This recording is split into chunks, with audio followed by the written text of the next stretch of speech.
Ketika orang yang kita cintai hilang, hal pertama yang harus dilakukan adalah menghubungi polisi agar mereka dapat mencoba mencari tahu pergerakan terakhir orang yang hilang tersebut.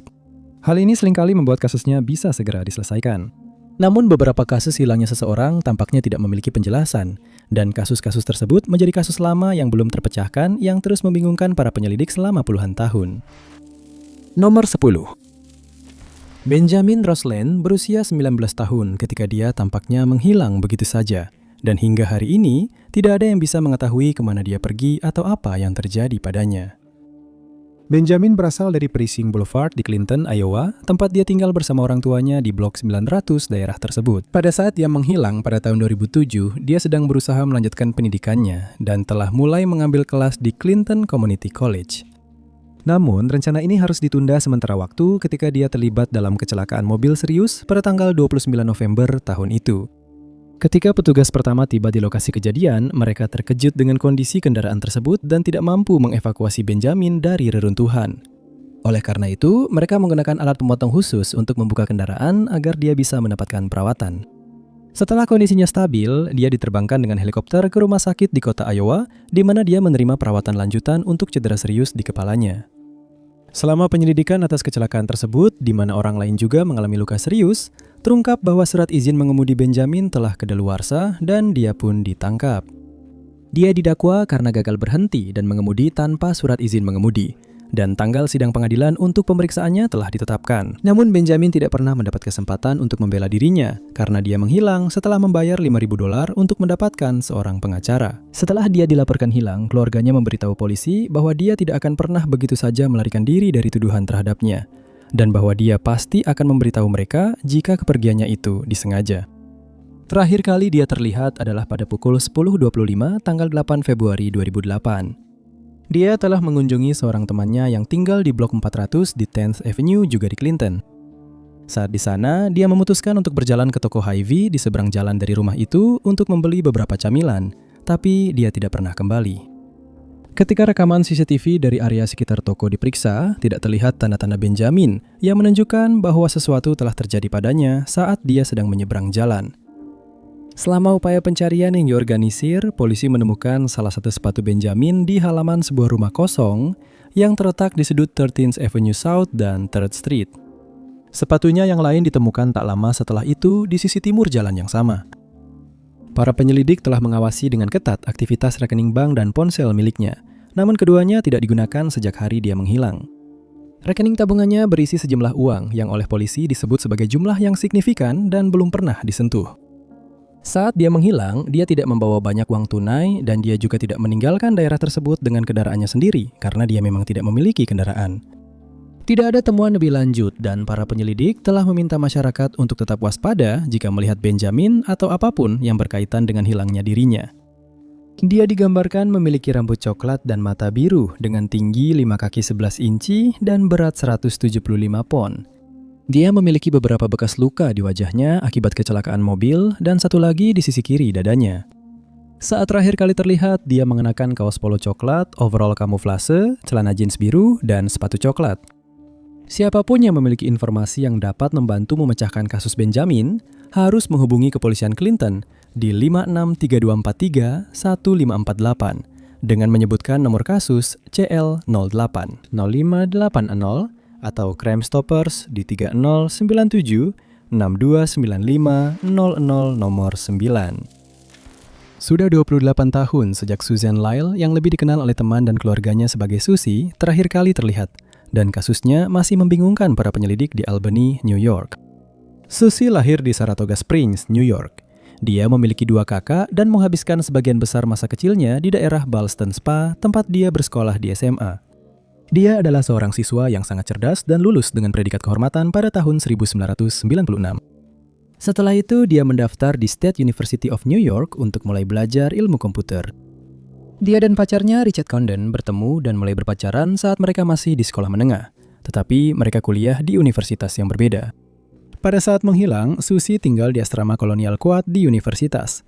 Dan untuk mendapatkan uang tambahan guna membayar uang kuliah, dia mulai bekerja di sebuah toko perangkat lunak komputer bernama BBJ's Detroit. Toko tersebut terletak di Crossgates Mall yang berada di Westmere dan Guilderland di sebelah barat kampus Susie.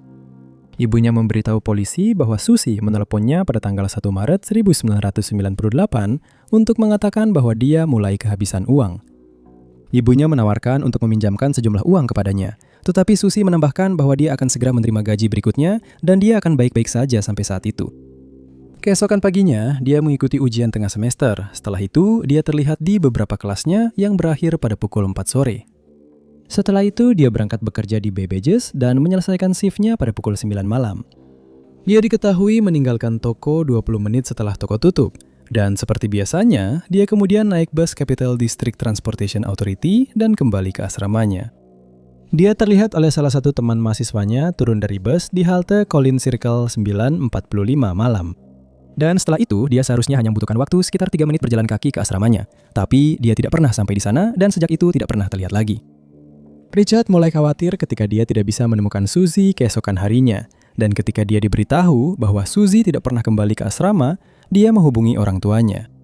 Mereka menghubungi polisi kampus, tetapi mereka diberitahu bahwa mahasiswa kadang-kadang memang tidak berada di kamar mereka dan kemungkinan besar dia akan segera kembali. Namun, peristiwa kemudian berubah menjadi mencurigakan. Keesokan harinya, seseorang menarik uang $400 dalam pecahan $20 dari rekeningnya menggunakan ATM di sebuah toko serba ada di daerah Albany. Diketahui bahwa hal ini dilakukan sekitar pukul 4 sore, tetapi kamera toko tersebut entah karena alasan apa tidak merekam area tempat ATM itu berada. Jadi, hingga kini tidak diketahui siapa yang menggunakan kartu debitnya. Saat diinterogasi, Richard menyatakan bahwa hanya dia dan Susie yang mengetahui nomor PIN-nya. Dan barulah setelah alibinya dikonfirmasi, dia tidak lagi menjadi tersangka. Dia sedang berada di rumah temannya bermain video game saat Susie menghilang. Namun kemudian dia menolak untuk menjalani tes pendeteksi kebohongan dan benar-benar berhenti bekerja sama dengan para penyelidik. Kemudian terungkap bahwa Susie pernah mencoba memutuskan hubungan dengan Richard, tetapi Richard mulai menangis sehingga Susie berubah pikiran. Pada bulan Juni tahun itu, tanda pengenal karyawan Babbage milik Susie ditemukan di tempat parkir di sebelah Collins Circle. Tetapi tidak pernah dipastikan apakah dia menjatuhkannya pada malam itu, karena tanda pengenal tersebut sudah kadaluarsa. Selain itu, sopir bus yang melihatnya malam itu tidak bisa memastikan apakah Susie turun di Collins Circle.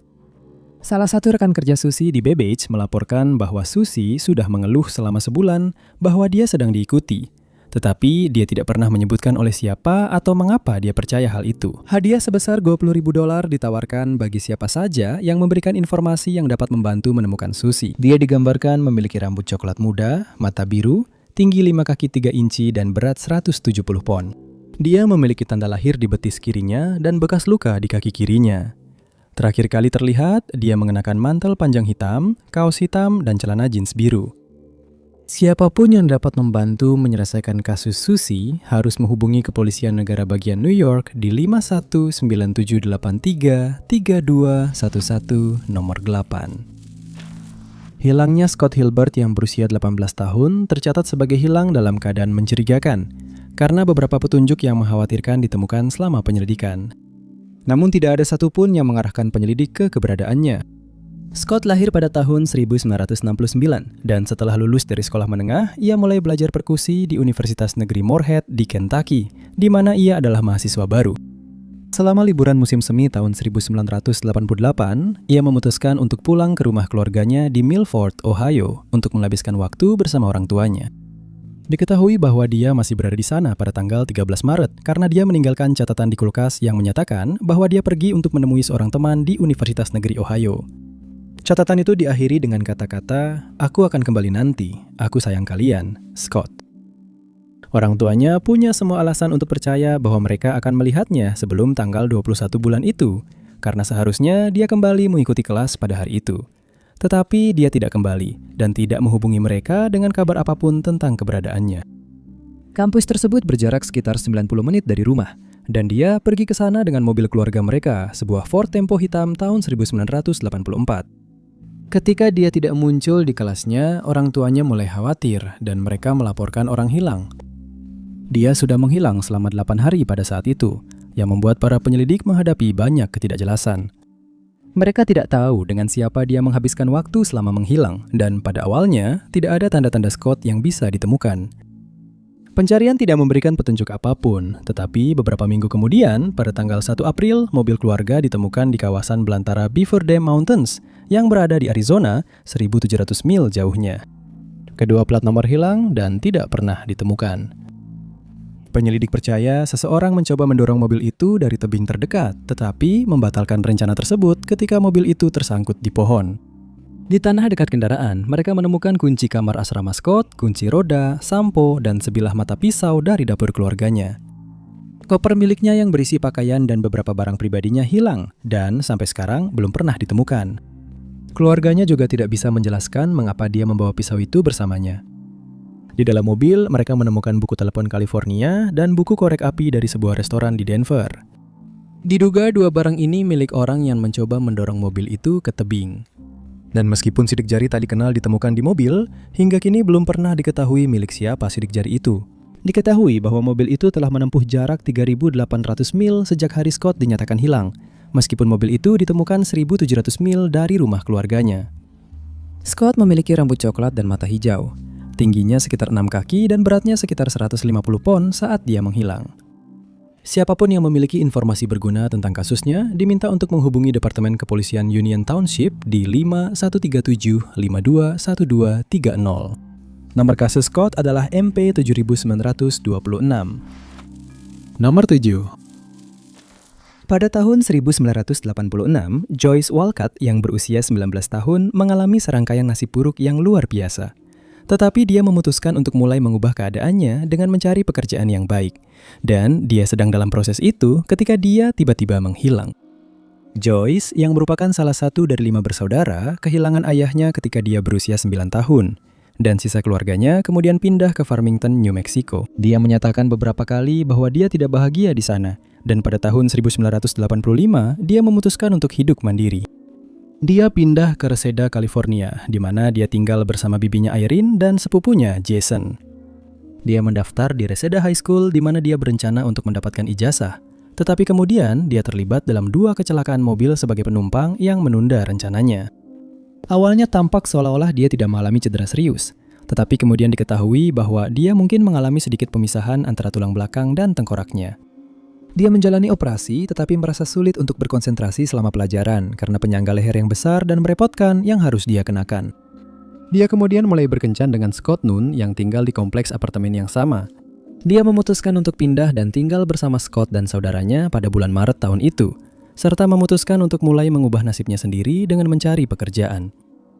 Dia mengambil banyak formulir lamaran kerja dan melamar pekerjaan di toko-toko serta bisnis di sekitar tempat tinggalnya. Pada tanggal 29 April, Joyce, saudara perempuan Nunn, dan pacar saudara laki-laki Nunn meninggalkan apartemen untuk mengajukan beberapa lamaran kerja. Diketahui bahwa dia pergi ke 7-Eleven Pasar Fons dan Winchell's Donut House, yang semuanya terletak di Sherman Way. Teman-temannya menunggu dia di Winchell's, sementara dia mengajukan lamaran di toko Save-Ons di sebelahnya, tapi dia tidak pernah kembali. Nunn tiba di rumah sore itu dengan kabar bahwa Joyce hilang. Dia membuat laporan orang hilang, tapi mereka secara keliru diberitahu untuk menunggu 24 jam. Kasus akhirnya dibuka keesokan harinya, tapi sekali lagi, Departemen Kepolisian West Valley tampak tidak tertarik.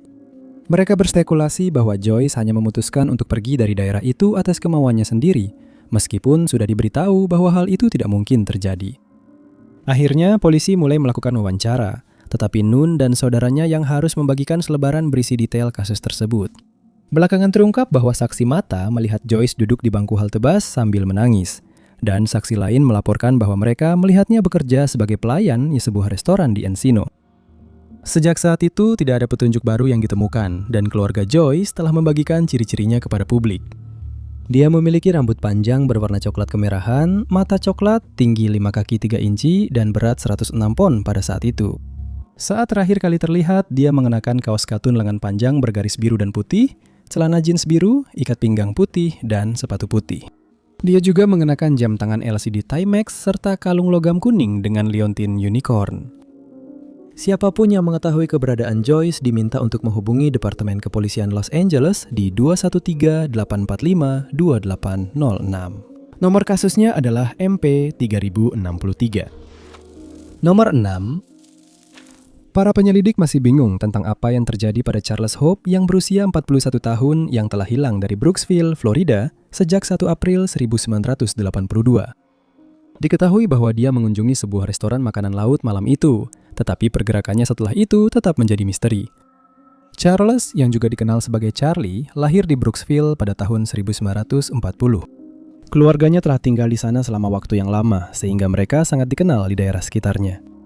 Dia adalah salah satu dari 6 bersaudara, dan sejak kecil, dia sudah menunjukkan minat pada berburu dan memancing. Di sekolah, dia menjadi seorang atlet yang menjanjikan dan dikatakan sebagai siswa yang luar biasa. Saat usianya baru 17 tahun, dia menikah dengan seorang wanita bernama Alice, dan mereka memiliki 4 anak bersama. Untuk menghidupi keluarganya yang semakin besar, dia mulai bekerja di bidang konstruksi. Tetapi segera menyadari bahwa pekerjaan itu bukan untuknya dan memutuskan untuk mencoba bisnis properti sebagai gantinya. Dia sangat unggul dalam bidang ini dan segera menjadi seorang pengusaha terkemuka di daerah tersebut. Dia terpilih sebagai ketua otoritas pelabuhan Lembah Hernando dan menurut semua orang, dia menjalankan jabatan itu dengan sangat baik. Pernikahan Charlie pada akhirnya berakhir, begitu juga dengan pernikahan keduanya, dan dikatakan bahwa hal ini terjadi karena dia dikenal sebagai seorang playboy. Dia dikenal sangat belak-belakan, memiliki selera humor yang baik, dan bersikap baik kepada orang-orang di sekitarnya. Dia dan istri pertamanya, Alice, tetap berteman meskipun pernikahan mereka gagal, dan mereka dikatakan sangat dekat. Namun pada bulan Maret 1982, beberapa temannya mulai menyadari perubahan aneh dalam sikapnya. Pada suatu kesempatan, saat dia berada di Georgia menghadiri wisuda pelatihan militer putranya, Scott, dia membuat beberapa pernyataan yang tidak biasa. Dia mengatakan kepada Scott bahwa jika sesuatu terjadi padanya, dia akan memastikan bahwa Scott akan tetap terurus. Pada saat itu, dia sudah memiliki seorang cucu yang dia kunjungi di rumah Alice pada tanggal 30 Maret. Alice kemudian menyatakan bahwa dia tampak enggan untuk pergi dan sangat pendiam selama kunjungan itu, entah karena alasan apa yang tidak diketahui olehnya. Dia menambahkan bahwa dia mulai khawatir tetapi tidak bisa mengetahui apa yang mengganggunya. Pada suatu saat, dia harus menerima telepon dan ketika ditanya tentang hal itu, dia tidak mau berkomentar. Malam berikutnya, dia makan malam di Redfish Seafood and Steakhouse dan ditemani oleh beberapa teman serta pamannya. Selama makan malam, dia menyebutkan bahwa dia akan pergi ke rumah pacarnya segera setelah mereka selesai, dan sepanjang makan, dia tampak tidak seperti biasanya. Pada suatu saat, dia pasti telah bangkit dan begitu saja berjalan keluar dari restoran, tetapi tidak ada yang melihatnya pergi. Ini adalah terakhir kalinya Charlie terlihat. Diperkirakan dia pergi sekitar pukul 1 dini hari, tetapi waktu pastinya tidak pernah benar-benar dikonfirmasi. Dia meninggalkan minumannya yang belum habis di meja, sesuatu yang biasanya tidak pernah dia lakukan, menurut teman-temannya. Truknya ditemukan ditinggalkan di depan tempat kerjanya, tetapi dia tidak pernah datang untuk shift kerjanya. Kantornya terkunci, dan di dalamnya, para penyelidik menemukan perlengkapan memancing dan senjata apinya. Upaya pencarian besar-besaran telah dilakukan, tetapi meskipun hutan dan rawa-rawa telah disisir, tidak ada tanda-tanda Charlie yang ditemukan. Setelah sisa-sisa seorang agen properti lain ditemukan, diduga bahwa seorang pembunuh berantai mungkin aktif di daerah tersebut, tetapi teori itu akhirnya dibantah. Beberapa teori telah diajukan sejak saat itu, termasuk bahwa dia pergi untuk memulai hidup baru, atau bahwa dia masuk ke dalam program perlindungan saksi, tetapi tidak ada satupun dari hal itu yang pernah terbukti. Diketahui bahwa dia mengenakan kemeja Hawaii biru saat terakhir kali terlihat, dan dia digambarkan memiliki rambut abu-abu, mata biru, tinggi sekitar 170 cm, dan berat sekitar 84 kg. Siapapun yang memiliki informasi lebih lanjut tentang kasus Charlie diminta untuk menghubungi kantor Sheriff Hernando County di 352-754-68 Nega. Nomor kasusnya adalah MP5-1573. Nomor 5. Ketika berbicara tentang kejahatan seperti penculikan, pembajakan, dan hilangnya orang secara misterius, Afrika Selatan adalah salah satu negara paling berbahaya di dunia. Hal ini sudah benar bahkan pada tahun 2018 ketika seorang mahasiswa asal Norwegia bernama Mari Ustvold memutuskan untuk bepergian ke negara itu dan dia tidak pernah kembali ke rumah. Setelah kedatangannya di Sedgefield di Western Cape, dia menjadi bagian dari kelompok tur yang sedang melakukan perjalanan di daerah itu pada tanggal 18 April tahun tersebut. Dan kelompok itu dijadwalkan untuk menginap di Afro 5 Backpackers yang dekat dengan pantai Miole. Kelompok itu kemudian memberitahu polisi bahwa Mary memutuskan untuk berjalan-jalan setelah sepasang turis dari rombongan itu berangkat. Tetapi pasangan tersebut memutuskan untuk segera kembali karena angin kencang yang mulai bertiup. Mereka melihat Mary saat dia sedang duduk di pantai, tetapi mereka memutuskan untuk tidak mengganggunya. Sebelum meninggalkan pantai, mereka mengambil foto laut dan itulah terakhir kalinya Mary terlihat. Makan malam disajikan pada pukul 7 malam, tetapi dia tidak datang, sehingga menimbulkan kekhawatiran dari kelompok tersebut. Mereka mencoba menelepon ponselnya tetapi tidak mendapat jawaban, dan pada pukul 7.11 malam, pemandu wisata memberitahu Institut Penyelamatan Laut Nasional bahwa Mary hilang. Pencarian dimulai sekitar 20 menit kemudian dengan bantuan anjing pelacak, polisi, dan polisi berorientasi masyarakat Sedgefield, tetapi tidak ada tanda-tanda Mary yang ditemukan.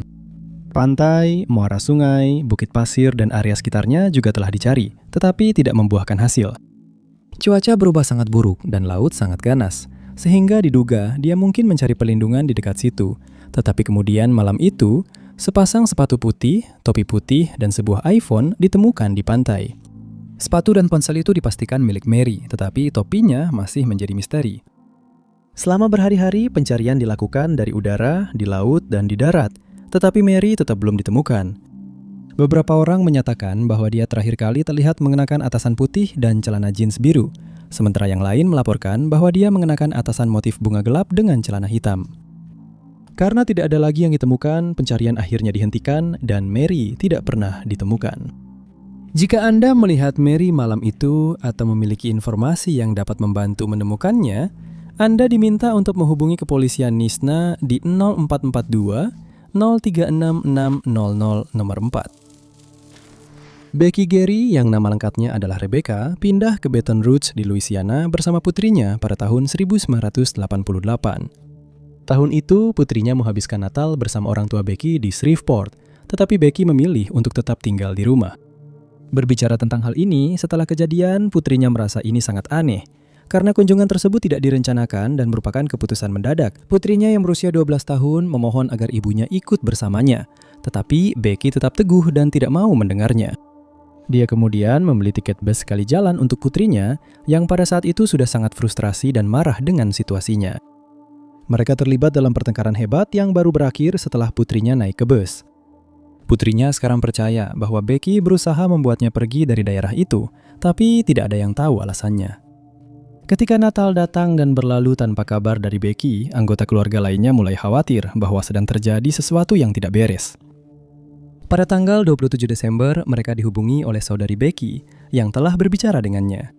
Dia mengatakan bahwa dia berpikir untuk meninggalkan Baton Rouge karena menurutnya semuanya tidak berjalan dengan baik, dan dia membutuhkan seseorang untuk menjemputnya. Sayangnya, Becky tidak pernah memberikan rincian mengapa semuanya tidak berjalan dengan baik, tetapi pesan itu disampaikan kepada sahabatnya dan diasumsikan bahwa dia akan menjemputnya. Namun ternyata tidak demikian. Polisi telah dihubungi, tetapi yang mengejutkan, keluarga diberitahu bahwa kemungkinan besar dia sedang berada di suatu tempat dan bersenang-senang. Mereka bahkan tidak dianjurkan untuk membuat laporan orang hilang, yang sangat aneh. Pada bulan Januari tahun berikutnya, manajer kompleks apartemen Becky memberitahu keluarganya bahwa uang sewanya sudah jatuh tempo dan dia tidak ada di rumah. Dia diminta untuk masuk ke apartemen itu, yang akhirnya dia lakukan dengan enggan, dan apa yang dia temukan di sana membuatnya kebingungan. Mesin kopi dalam keadaan menyala dan 2 cangkir kopi berada di atas meja dapur. Bak mandi penuh dengan air dan barang-barang milik Becky sudah dikemas, tapi dia sama sekali tidak terlihat. Karena sewa tidak dibayar, semua barang milik Becky dibuang ke jalan. Jadi, seorang anggota keluarga pergi ke Baton Rouge untuk mengambilnya. Polisi sudah dipanggil, tapi sekali lagi mereka tampak tidak tertarik karena mereka tidak pernah datang ke apartemen itu. Ini berarti kemungkinan bukti penting seperti sidik jari tidak pernah dikumpulkan. Dan mereka kemudian menyatakan bahwa laporan orang hilang baru dibuat pada tanggal 20 Januari, meskipun keluarga sudah berulang kali mencoba melaporkan dia hilang sejak tanggal 27 Desember. Belakangan terungkap bahwa Becky telah membawa sebuah amplop manila bersamanya sebelum dia menghilang. Dan dia mengatakan kepada ibunya bahwa jika sesuatu terjadi padanya, keluarganya bisa menemukan amplop itu yang ditempelkan di bawah tempat tidurnya. Setelah dia menghilang, mereka memeriksa di bawah tempat tidur dan kasurnya, tetapi amplop itu tidak ada, dan tidak ada yang tahu apa isinya. Namun Becky tidak pernah kembali, dan putrinya dibesarkan oleh kakek neneknya sejak saat itu. Dia terus berharap bahwa suatu hari mereka akan mengetahui apa yang terjadi padanya, dan polisi telah menyatakan bahwa kasus ini masih dalam penyelidikan, tetapi jelas terhenti karena tidak ada petunjuk lebih lanjut yang ditemukan. Becky memiliki rambut coklat dan mata hijau. Pada saat itu, tingginya 5 kaki 1 inci dan beratnya 105 pon. Siapapun yang dapat membantu mengungkap kasusnya harus menghubungi Departemen Kepolisian Baton Rouge di 225 389 2000 nomor 3. Robert Terence McLaughlin, seorang rapper yang juga dikenal dengan nama Royal Francis, adalah subjek dari penyelidikan orang hilang yang dimulai pada September 2017 dan hingga kini belum terpecahkan. Pada saat itu, dia telah menjadi rapper yang cukup dikenal di Jacksonville, Florida, dan dia sering dipuji karena liriknya yang mudah diingat serta penampilan live-nya yang energik. Meskipun hidupnya tampak berada di jalur yang benar, perjalanan menuju ke sana tidaklah mudah, seperti yang dibuktikan oleh sebuah insiden yang terjadi pada tahun 2014. Pada tahun itu, Robert terlibat dalam sebuah kecelakaan mobil yang secara permanen mengubah hidupnya. Dia mengalami cedera otak traumatis, tetapi berkat perawatan medis yang tepat dan dukungan dari orang-orang terdekatnya, dia akhirnya bisa kembali ke karir musiknya. Dia mengalami sedikit kehilangan ingatan, tetapi dia berhasil pulih dengan luar biasa. Namun, pada tanggal 24 September 2017, keadaan menjadi semakin buruk. Ibunya melaporkan bahwa dia mengunjunginya hari itu dan mereka menonton pertandingan Jacksonville Jaguars di rumah ibunya. Kemudian pada malam harinya, dia pergi dengan mengatakan bahwa dia akan bertemu beberapa temannya untuk bermain basket. Namun sebelum pergi ke sana, diketahui bahwa dia terlebih dahulu kembali ke apartemennya yang terletak di kompleks Keeper Landing, karena beberapa saksi melihatnya di sana sekitar pukul 10 malam. Ini adalah terakhir kalinya siapapun melakukan kontak dengan Robert.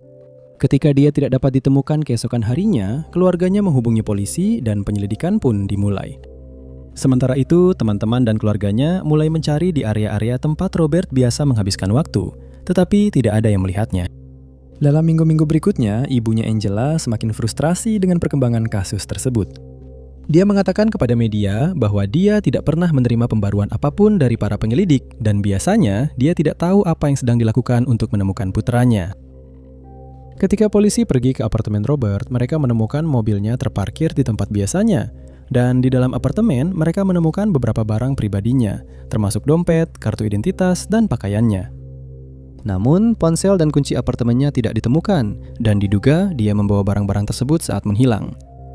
Teman-teman dan keluarganya menyatakan bahwa mereka tidak percaya dia menghilang dengan sengaja karena dia sudah memiliki jadwal pertunjukan di Georgia. Salah satu tetangga Robert kemudian maju memberikan informasi tambahan. Mereka menyatakan bahwa mereka melihat sebuah mobil Dodge Charger hitam datang ke kompleks dan kemudian melihat Robert masuk ke dalam mobil itu. Tetapi mereka tidak bisa melihat dengan jelas siapa pengemudinya. Yang membuat kekhawatiran semakin besar adalah kenyataan bahwa Robert pertama kali terlibat adu argumen dengan seseorang yang duduk di dalam mobil saat dia masih berdiri di tangga kompleks. Tetapi akhirnya dia tampak tenang sebelum masuk ke dalam mobil, seperti yang diperintahkan kepadanya. Sementara itu, polisi berspekulasi bahwa Robert hanya pindah ke daerah baru, dan keluarganya diberitahu bahwa dia sudah berusia di atas 18 tahun, jadi dia bebas melakukan apapun yang dia inginkan. Namun polisi menyatakan bahwa kasus ini tetap terbuka dan setiap petunjuk baru yang diterima akan ditindaklanjuti. Robert digambarkan memiliki rambut hitam dan mata coklat, dengan tinggi 5 kaki 10 inci dan berat antara 150 hingga 210 pon. Dia terakhir kali terlihat mengenakan celana pendek hitam dengan kaos hitam dan memiliki tato di kedua lengannya, gigi emas, serta jenggot dengan rambut gimbal saat dia menghilang. Siapapun yang dapat membantu penyelidikan kasus ini lebih lanjut harus menghubungi Departemen Kepolisian Jacksonville di 904 6302 627. Nomor 2.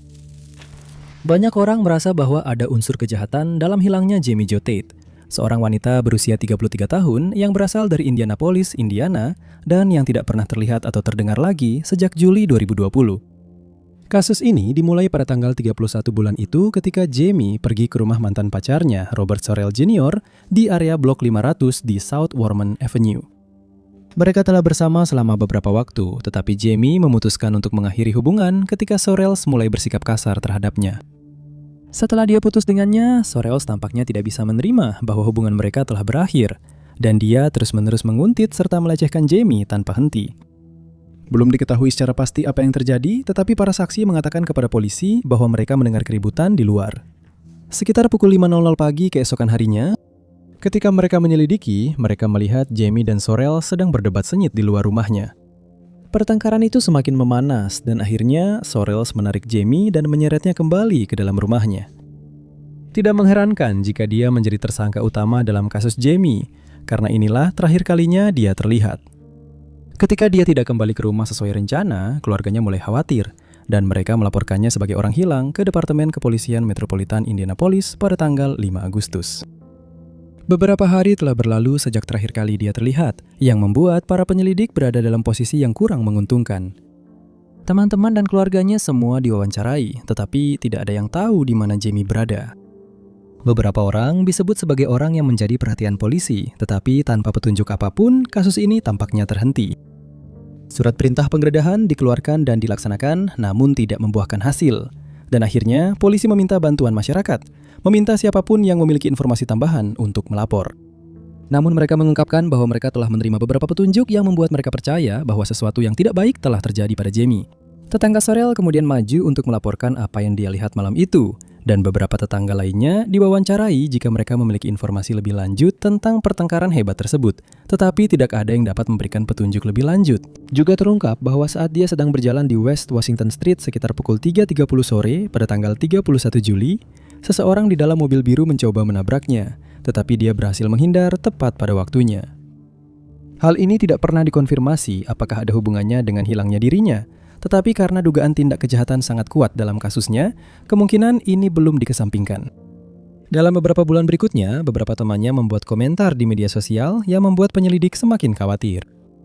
Mereka menyatakan bahwa Jamie mungkin telah menyaksikan sebuah kejahatan yang melibatkan seorang pria bernama Blake Burnau yang ditemukan telah meninggal dunia.